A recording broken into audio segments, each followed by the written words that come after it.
Hey, Leland. Well, the show will go on, and despite a tumultuous week of sponsor pullouts and protests, the controversial Shakespeare in the Park production of Julius Caesar will give its final two performances this weekend. Last night, the bigger performances happened offstage as two protesters denounced the production.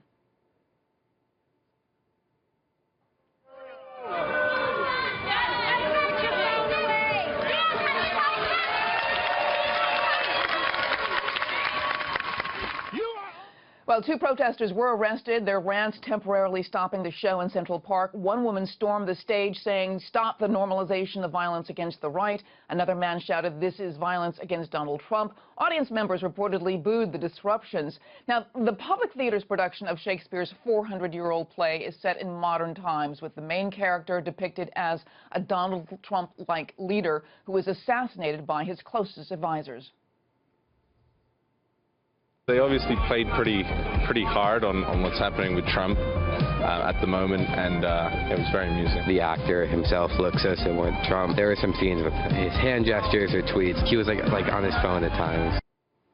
The Public Theater's website saying the play does not advocate violence and is a cautionary tale about not using undemocratic means to defend democracy. And earlier this week, the director reiterated the theater's disclaimer while defending creative license. Director Oscar Eustace said, anybody who watches this play tonight, and I'm sorry about, the spoiler, but they will know that neither Shakespeare nor the Public Theater could possibly advocate violence to a solution to political problems, and certainly not assassination.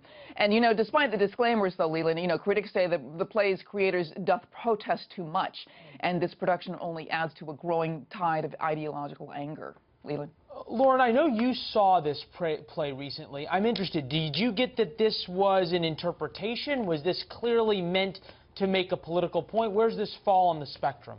Well, I think clearly they were playing to a very liberal audience, and there was no doubt when the first character, when the Julius Caesar character came out on stage, that this was Donald Trump. No doubt about it.